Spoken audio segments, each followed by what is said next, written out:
Par une belle soirée d'automne, Papa Georges et ses deux enfants, Léo et Noémie, reviennent d'une belle promenade au Pointu.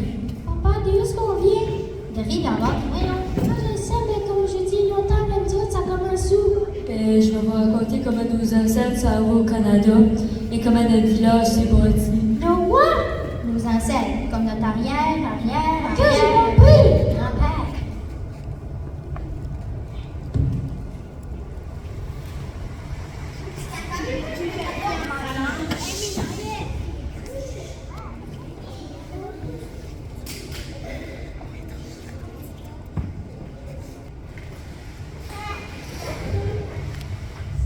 Il y a très longtemps, au début des années 1000, les Vikings sont passés sur nos terres sans y rester. Quelle belle terre!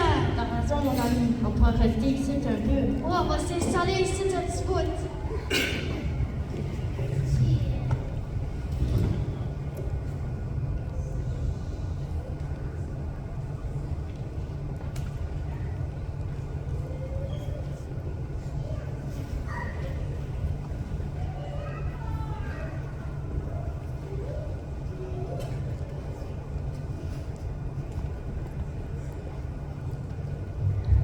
Quelques jours plus tard, Tu trouves pas que ça fait assez longtemps qu'on est ici, toi, là? T'as raison, mon ami. On pourrait aller changer nos lances qu'on vient de faire avec d'autres Vikings de d'autres régions. Bonne idée, mon ami. On n'est pas habitué de rester au même endroit trop longtemps. Je le sais, mon ami. Voulais-tu rester plus longtemps ou quoi? Mais non, mon ami, si vous tirez, mon ami.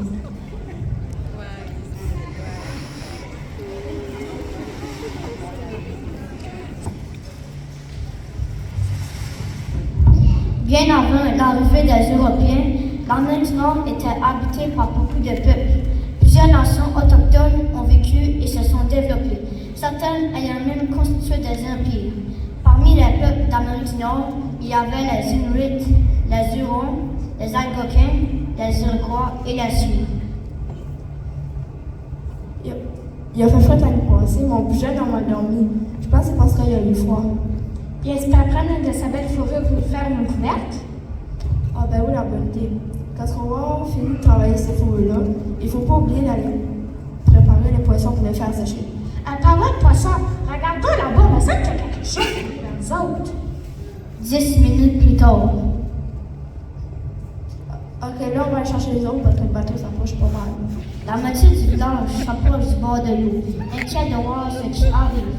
Un bateau rempli d'eau accoste sur la plage.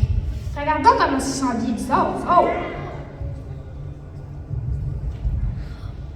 Oh, je croyais qu'il faisait plus chaud que ça ici. Quoi, qu'est-ce que tu fais ici? Nous allons en Asie pour trouver une route commerciale. Pour nous rendre en Asie. T'es pas en Asie, tu es au Canada. Où tu viens? Nous venons d'Espagne pour trouver une nouvelle route commerciale car nous sommes en train de manquer de bonnes épices à la maison. L'arrivée de Christophe Colomb et de ses hommes a bouleversé la vie des Autochtones de plusieurs façons. Les hommes européens ont apporté de nouveaux microbes, alors plusieurs Amérindiens en sont morts.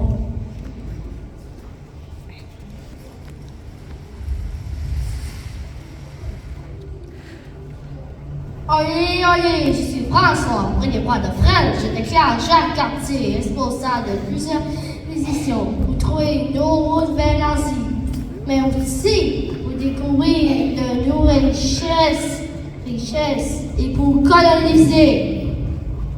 Ça va être un plaisir de faire affaire avec vous. J'avais apporté des gens avec moi pour commencer la colonisation. Parfait, est-ce que je peux les rencontrer? Venez-vous-en, Madame les colons.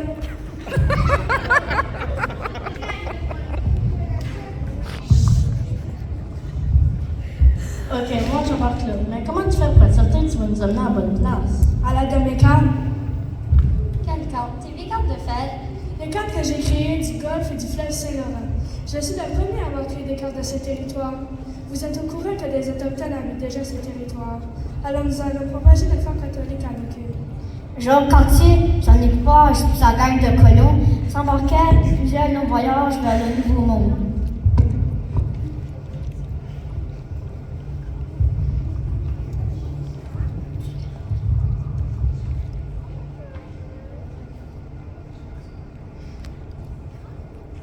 Ces voyages ont permis la première échange commercial entre les Français et les Amérindiens. À l'arrivée des colons, les relations sont bonnes avec les Autochtones, mais la situation ne reste pas la même longtemps.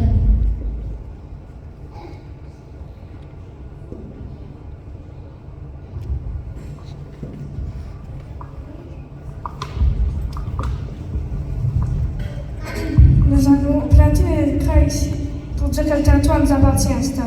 En tant que chef de ma tribu, je suis pas d'accord parce que c'est notre territoire et non le vôtre. Alors, Jacques Cartier ment aux Autochtones en leur disant que la croix est seulement pour un point de repère. Donnant Connard, j'aimerais te rapporter toi et d'autres membres de ta tribu pour expliquer à mon roi les belles richesses qui se trouvent sur vos terres. Ok, j'embarque avec vous, mais vous devez me promettre de nous rapporter sur nos terres. Bien sûr. Alors, plusieurs Amérindiens s'embarquent le long voyage vers la France. Ces Amérindiens ne sont jamais revenus en Amérique. Ils sont presque tous tombés malades et en sont morts. Pour la colonisation du Nouveau Monde, après avoir affronté le climat, le scorbut, l'adversité, la colonie s'était. Il rattrapit les colons qui restaient en France.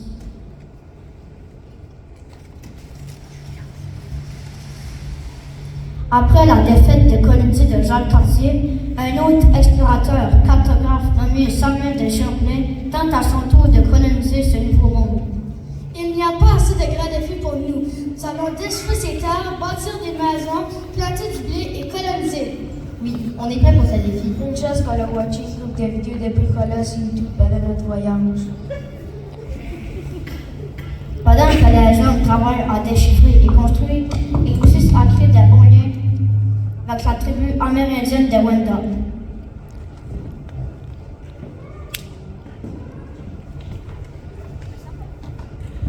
Je me sens pas très bien dernièrement. Je sais qu'on travaille fort, mais je suis vraiment fatiguée. Moi aussi, je n'ai plus envie d'allonger et mon linge est trop grand. Ouais, puis il y en a jamais qui a même pas pu se lever un matin. Malheureusement, plusieurs colons meurent du scorbut de l'année qui suit. La fondation de la colonie va quand même bien, alors la France envoie d'autres hommes et provisions pour continuer. Maintenant que notre colonie est bien établie, il faudrait te donner un nom. On peut-tu l'appeler la cité des colons? La ville de Nono, tant qu'à ça. J'avais plus pensé de quoi qu'au Québec. C'est alors que la ville de Québec vit le jour. Les colons et les Amérindiens créent une vaste commerce de fourrure. Malgré la bonne relation que les Français ont avec les Wendats, la tribu des Iroquois n'est pas d'accord avec ces relations et ces changements.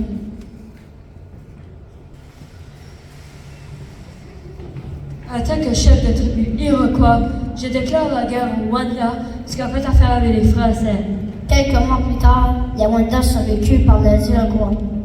Chers membres de tribu Wanda, je vous donne le choix de vous faire adopter par notre tribu, de rejoindre les Français à Québec ou de vous ostiner et nous allons vous tuer. En 1665, Paul de Chemadie de Maisonneuve fonde Ville-Marie qui deviendra le plus important poste de traite de fourrure et plus tard deviendra Montréal. En 1670, la compagnie de la baie de Lucie voit le jour et prend le monopole du commerce de fourrure.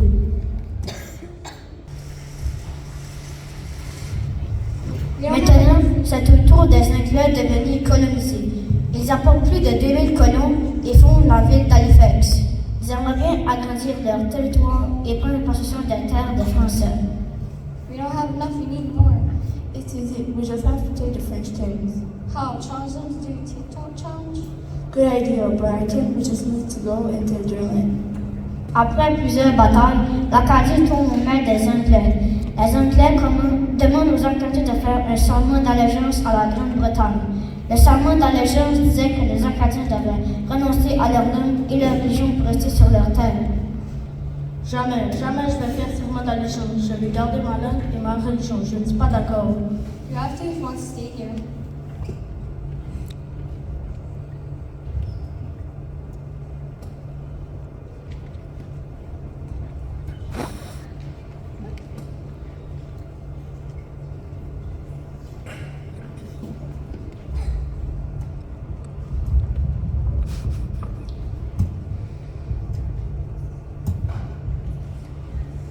C'est incroyable, nous devons nous sauver avant que ça nous arrive.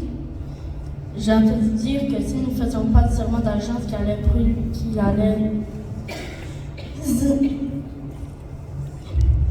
qui allaient brûler nos maisons et nous envoyer dans un autre pays. Nous devons... Ok, nous allons nous sauver vers le nord. J'ai même entendu dire que les Anglais avaient arrêté les prêtres et les missionnaires et brûlé des églises. Certains de ces Acadiens sont devenus nos ancêtres, comme cette famille. La majorité des Acadiens refusent de signer le serment. Alors, en 1755, les Anglais commencent la déportation de ces familles dans différentes régions des États-Unis.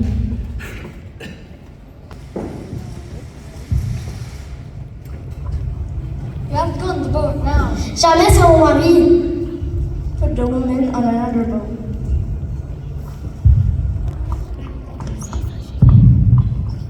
L'Acadie appartient aux Anglais et avec la signature du traité de Paris en 1763, la France cède officiellement le Canada aux Britanniques. Suite aux batailles des plaines d'Abraham, le Québec tombe aux mains des Anglais.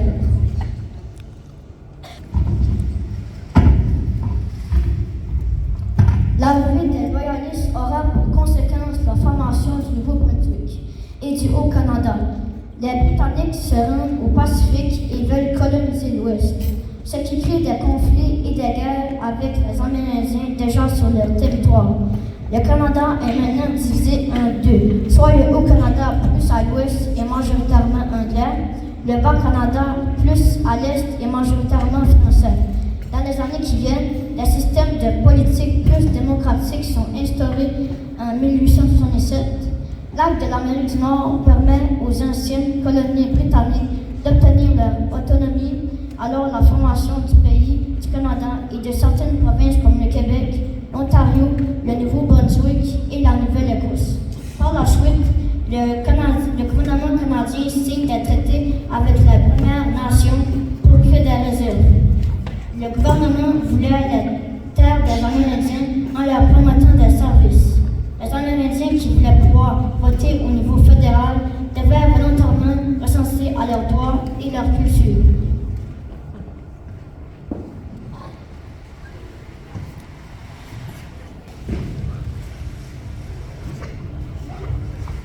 J'ai entendu dire à travers les branches que les Allemands allaient déclencher la guerre à la fin. Oh, ça a l'air à ça. Ça a l'air que quelqu'un qui a assassiné un archiduc, puis qui ont pu s'en partir un peu et que la guerre a éclaté. Encore une chicane pour un bout de terrain, je crois. Oh, ça a l'air à ça. Semaine plus tard. T'avais raison, la semaine passée, la guerre est déclarée. Il demande les Canadiens volontaires pour y aller. Ouais, mais c'est quoi qu'on en rapport là-dedans, nous autres? Laissez-moi donc vous expliquer un peu. Vous vous souvenez, je suis un Britannique, mais en temps de guerre, nous devons démontrer notre support. Ouais, mais c'est pas les Britanniques qui sont en guerre. Ouais, mais ils sont des alliés, alors nous devons démontrer notre support et se porter volontaires, les gars. Ah, vraiment, là, j'avais pas fini de binge-watcher Other Banks, mais je crois que je vais faire un effort pour notre pays, là. Let's go! Au début, plusieurs Canadiens se portent volontaires, mais plus le temps passe, de moins en moins de personnes ne veulent y aller.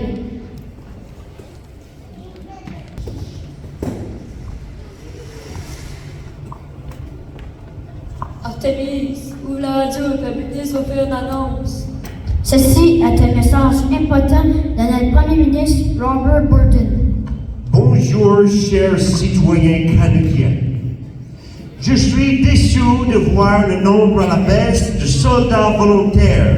Alors, j'impose la conscription, ce qui veut dire l'enrôlement obligatoire des hommes entre 20 et 45 ans dans les forces armées. Artemis, papa va t'attendre, il va aller se cacher dans le bois. Ben oui, on les aime. Qu'est-ce que tu comptes là? Moi, je suis pas faite pour aller à la guerre, ok? J'ai besoin de ma musique douce puis mon diffuseur de l'essentiel pour m'endormir. Jamais je passe à travers. La guerre, c'est ma raison pour cette vie mal. Pour différentes raisons, beaucoup de Canadiens ne veulent pas aller à la guerre. Alors, certains se cachent et certains allent même jusqu'à se blesser volontairement. On fait notre part ici. On travaille fort pour leur fournir du matériel de guerre. Même toi, Artemis, travaille dans les usines pour leur fournir des munitions. Qu'est-ce qu'ils veulent de plus? Ouais, en plus, il restait de nourriture pour pouvoir envoyer ça aux soldats. J'avais même pas assez de temps pour acheter ce que j'avais besoin pour faire mon corps dedans de le mois passé. La conscription crée encore plus de tensions entre les Canadiens français et anglais. Ils ont beaucoup plus de volontaires anglais parce que les Français ressentent moins de sentiments d'appartenance envers le Royaume-Uni, quelques années plus tard.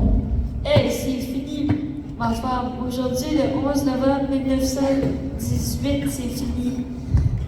Ah oui? C'est qui a réussi à avoir le bout du territoire finalement?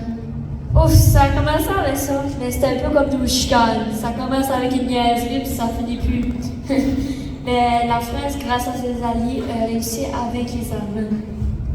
Ok, fait que si j'ai bien compris, la France c'est moi. Puis moi, comme l'Allemagne, je ramasse pas cassé. C'est quoi tu veux dire? Mais l'Allemagne sont dans le chenoute, économiquement puis politiquement. Il va y avoir plusieurs crises à gérer les prochaines années, eux autres. Ah ben, nous autres, on va pouvoir relaxer un peu au moins. Ça va nous faire du bien d'être plus calme. Ouais. Anthony se trouva trompé et doit peut-être retourner se cacher dans le bois.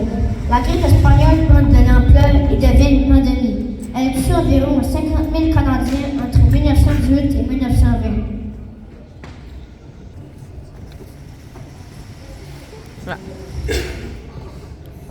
Ben ça, par exemple, après la guerre, on n'était pas supposés de retourner se battre. Mais ça a l'air que les Allemands sont vers la cachette puis on va évaluer en famille. Oh non, mais est-ce qu'on va à la guerre du Sud? Il n'y aura plus le temps de battre le record. Attendez, il est rendu à pouvoir se mettre 6 pistolets dans la bouche. Moi, je suis rendu à 4. Ouais, je pense que ça va être payé plus ça bientôt. Ça a l'air une mini business de Hector Glam. Qui ça? Hector, la petite moustache carrée là.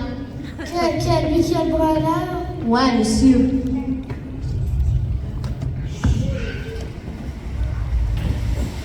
Quelques semaines plus tard.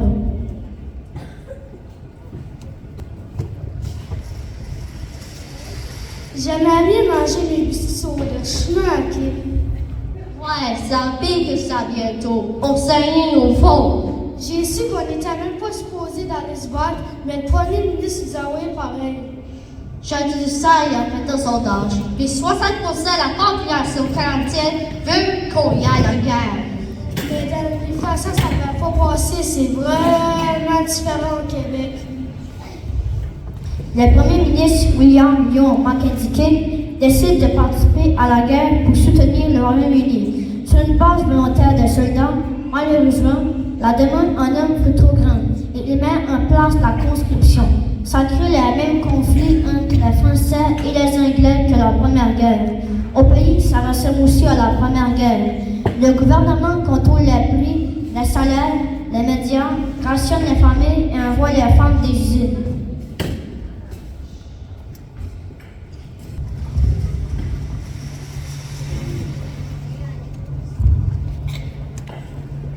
C'est que ça fait quand même du bien de pouvoir sortir de la maison de travailler. Ouais, ça fait différent que faire du lavage et changer les couches. Ouais, c'est juste de valeur pour les payer des pilotes comparé aux hommes qui font la même job que nous autres. T'as bien raison, le chemin. Ça, c'est un chien qui pilote d'avion en guerre. Alors, ça doit faire des vols de reconnaissance qui a beaucoup moins payé que les hommes pilotes à plus. Quoi? J'essaie de partir à la guerre, depuis quand les femmes ont le droit d'y aller?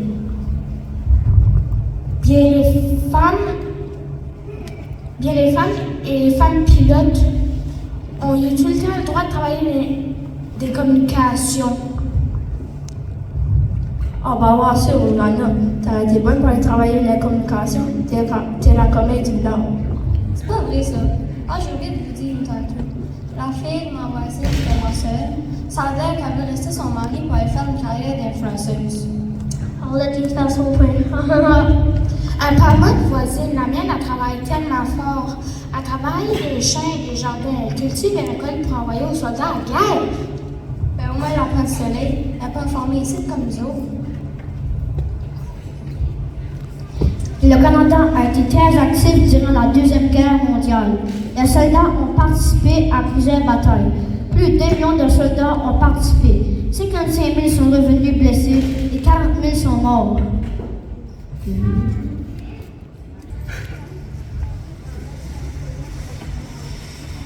Je Je passe la ville jusqu'au soda. Ça vous attire un peu? Comprenez-vous mieux de ce qu'on vient? Ouais, mais tu nous as pas parlé de Rivière-Verte. C'est là que je suis rendu. Au début, notre village s'appelait Concession Moiserolle. Les familles restaient entre la rivière verte et la rivière Leroy. Puis les familles avaient des fermes et beaucoup d'hommes travaillaient dans le bois. Ok, mais aujourd'hui, il y a encore gros d'hommes qui travaillent dans le bois. Oui, mais ça a beaucoup changé. Après, le nom Concession Moiserolle est devenu Concession Saucier. Et après, nous avons fait partie de la paroisse de Saint-Basilée. J'ai vu ça à l'école, papa. Puis avant, il y avait beaucoup de bowling pour le bois, puis les hommes faisaient de la drame. Wow, t'as bien écouté la classe, t'es bonne, Amy. Ok, mais c'est basé, c'est l'école à mon ami, ça. Nous autres, on y revient avant. Oui, mais tu sais qu'en 1919, nous sommes devenus un village et nous avons choisi le nom Rivière-Verte. Est-ce que tu sais pourquoi ça s'appelle Rivière-Verte? Parce que Louis verte. Oui, et c'est les Amérindiens qui appellent notre région comme Quatecook, ce qui veut dire rivière à eau verte. Peux-tu continuer de dire que je viens de revivre, Paris?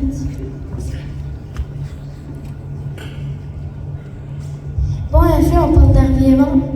Ouais, mais tu sais que depuis cette année, nous faisons partie de la ville d'Edmundston. Nous sommes désormais le quartier 5 de la ville d'Edmundston. Peux-tu continuer de dire que je viens de revivre, pareil, papa?